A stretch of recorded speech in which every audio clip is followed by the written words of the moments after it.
almost over. Welcome to our coverage of the 24 hours of anticipation. So looking at the exit polls, it's not looking good at this moment for the president. Here in Richmond, Virginia, obviously they're getting very excited as these results of a historic victory.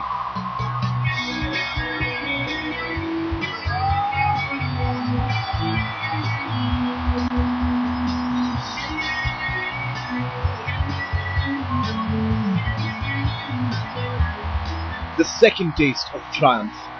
And whether I earned your vote or not, I have listened to you. I have learned from you. And you've made me a better president. And with your stories and your struggles, I return to the White House more determined and more inspired than ever about the work there is to do and the future that lies ahead. Of defeat, and of a U.S. election that will go down in America's history. America, I believe we can build on the progress we've made and continue to fight for new jobs and new opportunity and new security for the middle class. I believe we can keep the promise of our founding. The idea that if you're willing to work hard, it doesn't matter who you are or where you come from or what you look like or where you love. It doesn't matter whether you're black or white or Hispanic or Asian or Native American or young or old or rich or poor, able, disabled, gay or straight. You can make it here in America if you're willing to try. I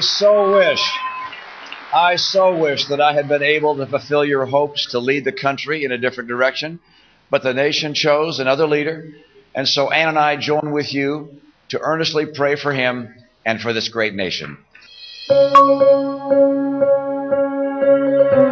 The script read differently through the day in America. The country waking up to predictions from across the world, citing this election to be too close to call.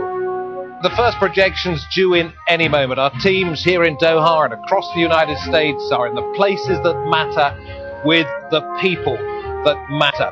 And Kamal, it looks like it could be very, very close. It could really be, David, but it's about where it's close that will really matter in this election.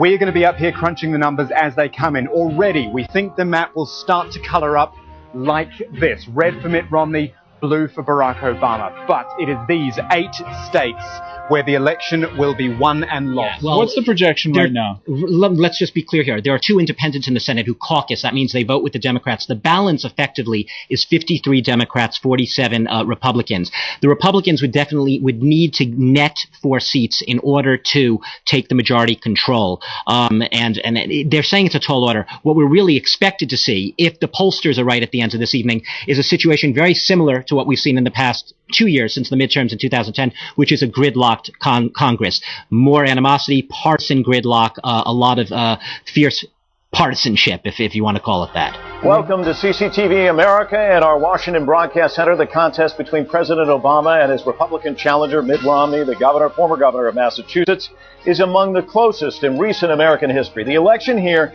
is seen as giving Americans a clear choice between 2 separate visions. There are important distinctions in their international views as well and how the U.S. presidency will impact the world. During the next several hours, we'll focus on global perspectives. We have correspondents fanned out around the world in Beijing, Bogota, Bangkok, from Havana to Tel Aviv, Cairo, Nairobi, and London. We're also live at the Obama and Romney headquarters in Chicago and in Boston. Here's where we stand. Wisconsin has been called for President Obama, which brings the electoral numbers to 154 for Romney and 153 for Obama. But hours later, the trends began to change, with Romney breaking through the neck-and-neck tie, surging ahead. And then we have projected wins at this point, and this is all pretty much going according to script, I must say. Indiana, 11 electoral college votes with Mitt Romney, and also Kentucky, 8 for Mitt Romney, and I think we're looking at Vermont this hour as well. 3 electoral college votes go the way of President Obama there. Those are projected wins, which means the electoral college in the very, very early stages, I can't stress that enough, it looks like this: 3 for Barack Obama, 19 for Mitt Romney, on the way, of course, to 270, one of those men, and that is, as I said, all going according to script at this point, David? We just have Halloween, of course, great American holiday where people dress up in costumes. Somebody I know of dressed up as a calendar page, and the calendar page was November 6th. And she was asked why she was wearing that, and she said, it's the scariest thing I can think to dress as. We can tell you that President Obama has claimed New York. Romney has won Texas and New Mexico, now going to Obama. So we'll get to those numbers in just a little bit. But here we're going to go to them just now. They should be coming up in just a moment. There we go. Here you're looking at the numbers as they are at this stage. Very early. Some of these too early to call, but we can tell you that right now, Mitt Romney, the former governor of Massachusetts, has amassed 152 electoral votes. President Obama with 123. Yeah. All the states you see right now in the red here and in the blue for President Obama, these are all expected. No big surprises here.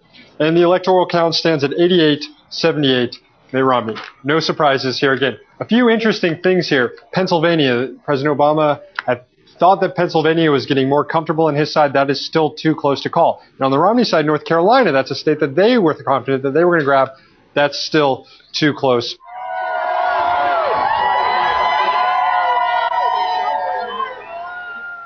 But soon the figures changed with the decisive forward march by the Democrats, winning key battle states, the deciding factor. But we can look at this map and this can tell us the story.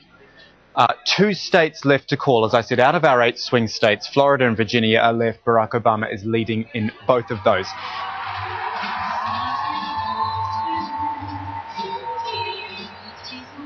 Let's take you down the west coast of the United States. 55 electoral college votes go the way of Barack Obama in California. We always knew that would be the case, but it will move the tally up, as you'll see in a moment. Let's look at Washington State, a little bit further north. We get 12 for Barack Obama there. Hawaii. Where's Hawaii? Here it's come. 4 electoral college votes. Those are Barack Obama's there. Idaho, also out in this release at 0400 hours GMT. That's Mitt Romney. He gets 4 there. North Carolina, we've been talking about this quite a lot tonight because it was leaning red. It was a swing state a few weeks ago. It's dark red now. It is solid red. We can project that Mitt Romney has won North Carolina, and it's 15 electoral college votes. He flips it back because it went blue in 2008. He gets it back in 2012. Few more wins for you here, or projected wins for you here. Minnesota with its 10 goes to Barack Obama. We're looking at Missouri as well, which is Mitt Romney's at 10. These are all according to the script as well. I should add Arizona with its 11 for Mitt Romney. Right, let's put it all on the state of the race, the scoreboard, the Electoral College. 244. And remembering, it is 270 to win, so that is 26 Electoral College votes away for Barack Obama. Mitt Romney is on 203. You see now why the news has been so bad for Mitt Romney.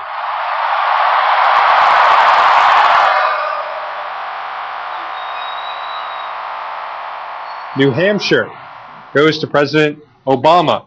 So those are 2 key battleground states. Both of them now go to the president. More bad news for Mitt Romney. The campaign thought that they had a chance to win Pennsylvania. No, Pennsylvania goes to President Obama. Also Michigan. This is Mitt Romney's home state. That goes to President Obama, and Mitt Romney's probably thinking right about now that he shouldn't have written an op-ed calling for Detroit to go bankrupt. The rest of the battleground states are still too close to call. The celebrations were already underway in Chicago, with key states, Ohio, Virginia, and Florida, among others, going to Obama.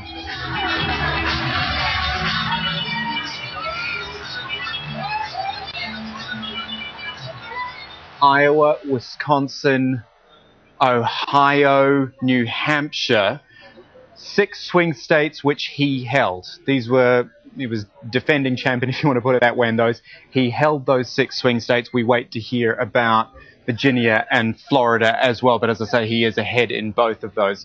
The 2 states he did actually lose, North Carolina and Indiana, that's kind of, maybe we could say, the anomaly of 2008, that he won those, and those are flipped back Republican, and that's not a huge surprise. That was already in our calculation. So it's a very strong win. Got some numbers down this end of the wall to confirm all of this as it currently stands right now.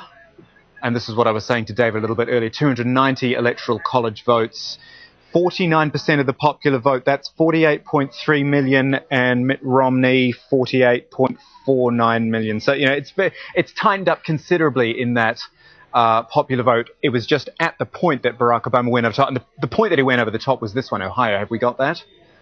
Let's show you Ohio, because this was the moment that he went over 270 with its 18 electoral college votes. At that point, he was behind by 1.5 million in the popular vote, but that's tightened up considerably since then. So if you want to say when it happened, this is where it happened. Ohio picks it again. We've been saying this for so long, how Ohio picks the winner.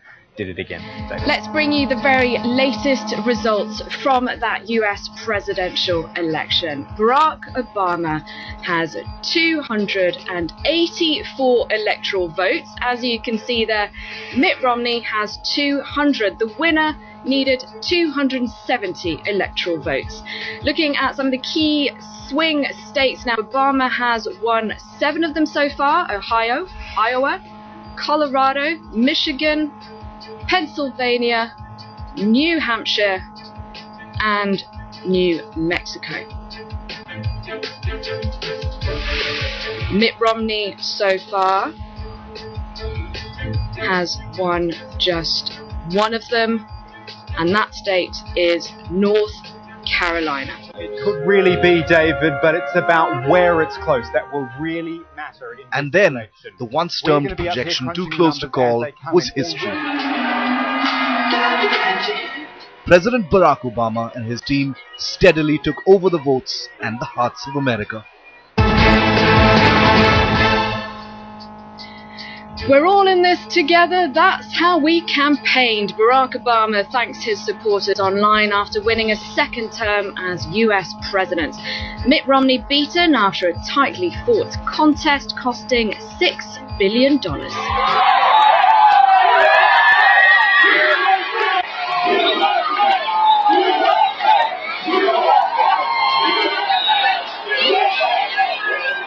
There were those who suggested a short while ago that Mitt Romney was quite capable of pulling off a sensational victory, or at least what would have seemed a sensational victory 2 months ago. And yet in the end, the Democrats held him off. How do you think they did it? Oh, I thought you said, how did they pull this party off? And I was going to say a lot of people and probably a whole bunch of cash. No, I think the campaign, once they start talking, I think they're probably the senior advisors with the president right now. They're going to tell you it was the ground game. From the beginning, the Obama administration publicly said this is going to be a close race. They knew that the president's favorability ratings were not good for an incumbent. So what we saw is them put a lot of their money and their effort into what they called Go TV, get out the vote. They had banks, they had more staff and more field offices in all of those crucial swing states. Now, don't forget, the president had a fundraising advantage going in because while the Republicans were having that really nasty primary, he was raising money.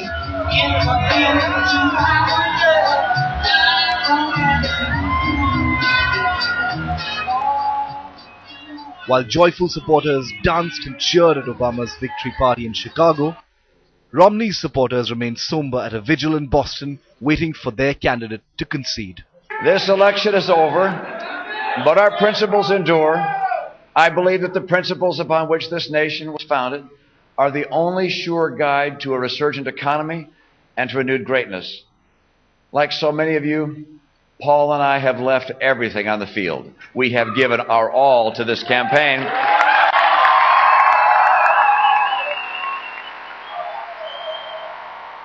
And then, close to 30 minutes later, the victor,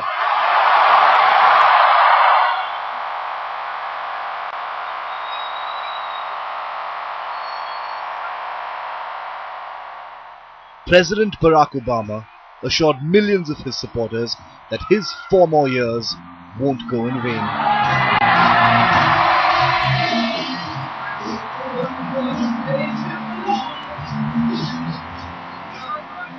You reaffirmed the spirit that has triumphed over war and depression, the spirit that has lifted this country from the depths of despair to the great heights of hope,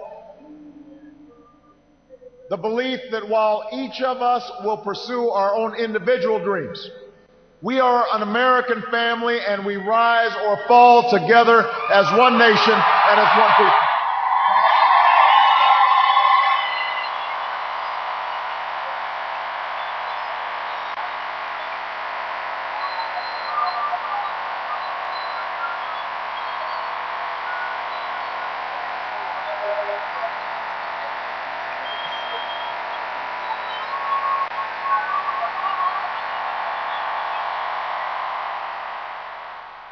As America sleeps, voting for the incumbent, tomorrow's dawn will tell if Obama's promise will live up to their vote.